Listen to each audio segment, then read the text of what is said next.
Hello दोस्तों, तो कैसे हो? मस्ती में ना? बिल्कुल मस्ती में ही रहना चाहिए। चलो, इन मस्ती में ही हम कुछ सीखते हैं और कुछ हम इंग्लिश के पेचीदा रूल्स और ऐसी गलतियां जो हम अक्सर करते हैं और करते ही रहते हैं और हमें ये समझ में नहीं आता है कि आखिर ये गलतियां हो क्यों रही हैं और इसका जड़ कहाँ है, इसको हम समझे कैसे। तो आज हम उसी पेचीदे रूल्स को समझने की कोशिश करते हैं, इन छोटी छोटी गलतियों को हटाते हैं और आपका ये जो टेंशन है कि हम कैसे सही अंग्रेजी बोलें, कैसे सही अंग्रेजी लिखें, ये सॉल्व करते हैं। ठीक है, एकदम आराम से, एकदम रिलैक्स रहना है। अंग्रेजी का जो भूत है वो उतर जाएगा, अंग्रेजी का जो डर है वो उतर जाएगा। बिल्कुल बिंदास रहना है, टेंशन बिल्कुल नहीं लेना है, एकदम रिलैक्स होकर देखना है, समझना है। मैं जो छोटी छोटी बातें, छोटी छोटी जानकारियां जो मैं आपको दे रहा हूं, बस उन्हीं को आप ध्यान में रखना। इससे ज़्यादा अंग्रेजी कुछ भी नहीं है जो मैं अभी बताने जा रहा हूं। इसी के आसपास में सारी चीज़ें घूमते रहती हैं, वो धीरे धीरे करके हम समझते हैं, सीखते हैं। तो चलिए, आप सेंटेंस पढ़िए।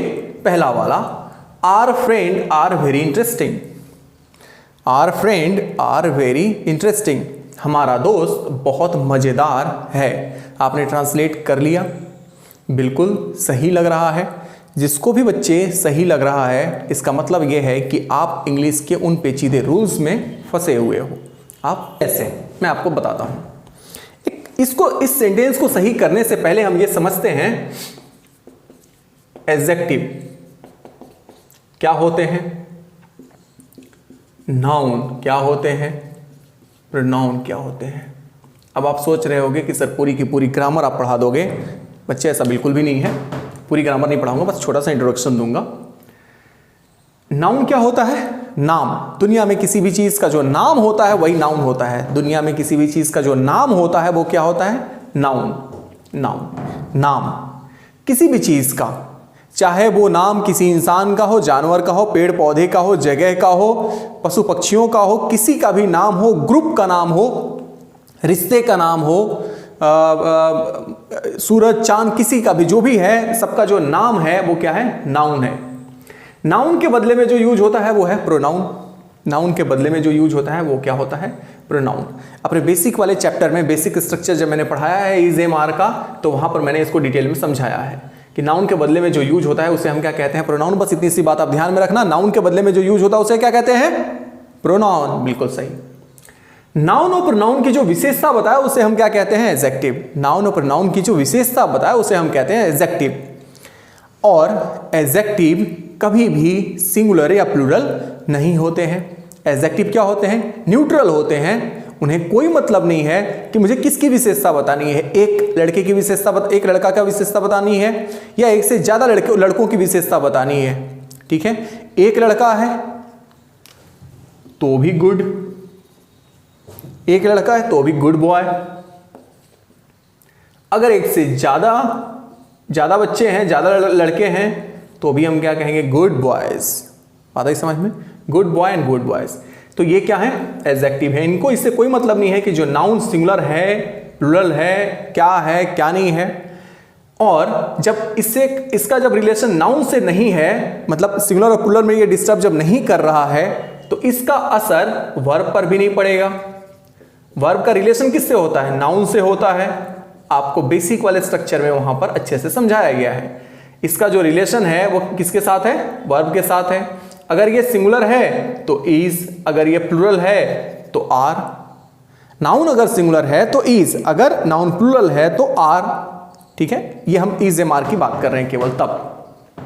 यहां देखना, ये आर लिखा हुआ है, OUR, आर। तो बच्चे क्या समझते हैं कि our my, his, her, their, ये वी से बनता है आर। वी से क्या बनता है? आर। तो बच्चों को लगता है कि अगर वी प्लूरल है तो आर भी प्लूरल होगा, लेकिन ऐसा बिल्कुल भी नहीं है। ये जो आप देख रहे हो ना, our, my, his, her, their, your, ये सारे के सारे क्या हैं? एडजेक्टिव हैं। एडजेक्टिव के एक टाइप है। तो आर फ्रेंड, आर क्या है? एडजेक्टिव है। और फ्रेंड क्या है? नाउन है। नाउन, फ्रेंड मतलब क्या होता है? दोस्त। और एक रिश्ते का नाम है फ्रेंड। तो आर फ्रेंड, इसमें इस लगा हुआ है क्या? नहीं ना, नहीं लगा हुआ है। बिल्कुल सही देखा आपने, इसमें एस नहीं लगा हुआ है। जब एस नहीं लगा हुआ है तो ये प्लूरल नहीं है।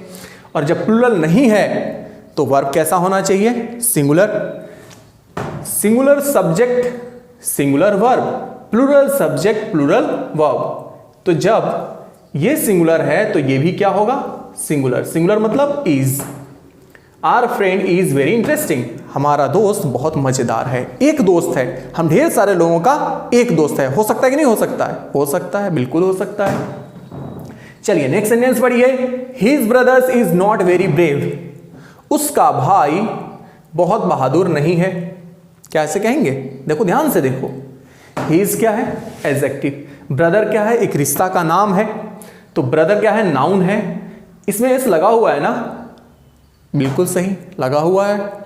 तो सर जब लगा हुआ है तो इज के जगह पे क्या होना चाहिए, आर होना चाहिए ना। प्लूरल सब्जेक्ट प्लूरल वर्ब, कोई दिक्कत नहीं ना। चलिए फिर आगे बढ़ते हैं। Rohan and I am working together, Rohan और मैं साथ में काम कर रहे हैं। रोहन और मैं साथ में काम कर रहे हैं। बहुत सारे बच्चे क्या करते हैं कि जब कभी उनको ग्रामेटिकल एरर उनके सामने आता है एग्जाम में तो वो पढ़ कर देखते हैं, जब उनको सही लगता है तो वो कह देते हैं कि सही है। लेकिन बच्चे ऐसा नहीं है।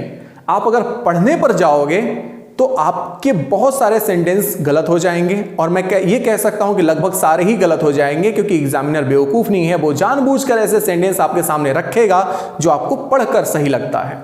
तो देखो, Rohan and I am working together आपको बिल्कुल सही लग रहा होगा, लेकिन ऐसा बिल्कुल नहीं है। रोहन और मैं कितने लोग हो गए, दो हो गए, साथ में है ना दोनों, दो लोग हो गए। तो ये सिंगुलर हुआ या प्लूरल, प्लूरल हुआ। तो प्लूरल के साथ हम क्या करते हैं, आर करते हैं ना, करते हैं कि नहीं करते हैं, करते हैं, बिल्कुल सही। अगर आपको डिटेल में समझना हो तो आप पहला वाला लेक्चर देखना, basic structure of is am are, ठीक है, वो आप देखना, वहां पर आपको समझ में आ जाएगा। Rohan and I R working together, पढ़ के तो अजीब लग रहा है लेकिन सेंटेंस बिल्कुल सही है। My neighbour is shopkeeper, my neighbour, my neighbour, neighbour क्या है, सिंगुलर है, सिंगुलर वर्ब का यूज हुआ है। अब देखो बच्चे, गलती यहां पर नहीं हो रही है, यहां तक तो बिल्कुल सही है। ये क्या है, शॉपकीपर। शॉपकीपर क्या है, दुकानदार। एक काम है, किसी का काम है, उसका नाम है, ठीक है, पेशा, धंधा, काम धंधे का ये नाम है शॉपकीपर, दुकानदार है। ये नाउन है, नाउन है। तो ये हमेशा ध्यान में रखना कि नाउन अगर सिंगुलर है, नाउन अगर एक वचन है, तो उसके पहले ए या एन का यूज जरूर करते हैं। उसके पहले किसका यूज करते हैं, ए या एन का। नाउन के पहले किसका यूज करते हैं, ए या एन का। तो देखो, माई नेबर इज, क्या यूज करेंगे हम, इज ए शॉपकीपर। मेरा पड़ोसी जो है वो क्या है, एक दुकानदार है, इज ए शॉपकीपर। बात आ गई समझ में। नेक्स्ट सेंटेंस देखना, हर husband is a electrician. Her husband, husband एक होता है या एक से ज्यादा हो सकता है, नहीं ना, नहीं हो सकता है, बिल्कुल सही। हर हस्बैंड सिंगुलर है, उसके साथ इज लगा, कोई प्रॉब्लम नहीं है। इज ए इलेक्ट्रीशियन, इलेक्ट्रीशियन एक पेशे का नाम है, काम का नाम है इलेक्ट्रीशियन। इसके पहले ए या एन लगना चाहिए, ए या एन लगना चाहिए, ये तो लगाया हुआ है। लेकिन बच्चे ये गलत है। गलत क्यों है वो देखना। हमारे पास दो शब्द हैं, ए और एन, और दोनों का काम एक है, दोनों का ही काम है ये बताना कि ये जो नाउन है वो सिंगुलर है। यही काम है इसका कि नाउन जो है वो सिंगुलर है। तो अब हम कहां यूज करेंगे ए, कहां यूज करेंगे एन? तो उसके लिए बड़ा सिंपल है, आपने ये बचपन से पढ़ा होगा, वॉवेल एंड कॉन्सोनेंट। वॉवेल कितने होते हैं, 5, ए, ई, आई, ओ, यू, और बाकी जो बच गए वो सारे के सारे क्या हो गए, कॉन्सोनेंट। कोई दिक्कत बिल्कुल नहीं, होना भी नहीं चाहिए। वॉवेल को हिंदी में क्या कहते हैं, स्वर, और कॉन्सोनेंट को हिंदी में क्या कहते हैं, व्यंजन। तो जो स्वर है वो क्या है, अ, आ, ई। तो हमेशा ध्यान रखना, अगर कोई भी शब्द के पहले जो उसकी शुरुआत है, जो उसकी स्टार्टिंग है, अगर उसमें ये साउंड आ रहा है ए, ई, आई, ओ, यू, तो उसके पहले हम क्या लगाएंगे, उसके पहले हम लगाते हैं एन। और अगर ये साउंड निकले तो उसके पहले हम क्या लगाते हैं, ए।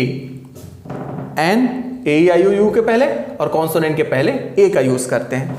तो जब ये आप सेंटेंस पढ़ते हो कि हर husband is a electrician, E electrician. तो इलेक्ट्रीशियन मतलब कौन सा साउंड आया, वॉवेल वाला या कॉन्सोनेंट वाला, तो कौन सा आया, वॉवेल वाला। तो हम क्या करेंगे, an. Her husband is an electrician.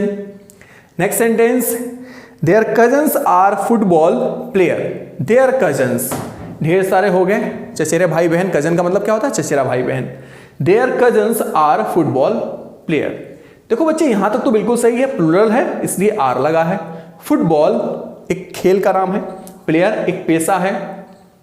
तो एक बात बताओ, अगर ये प्लूरल है तो यहां एस नहीं लगना चाहिए।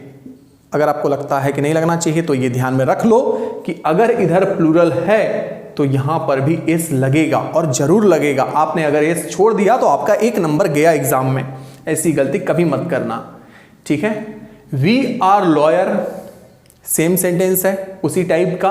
वी आर लॉयर, हम लोग क्या हैं, वकील हैं।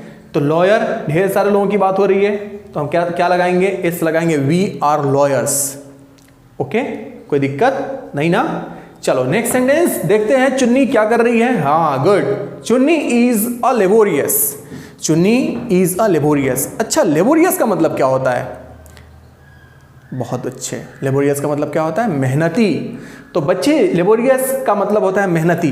तो क्या ये जो वर्ड है, ये जो शब्द है, वो नाउन है या प्रोनाउन है, नहीं ना, नाउन या प्रोनाउन नहीं है, ये क्या है, एडजेक्टिव है।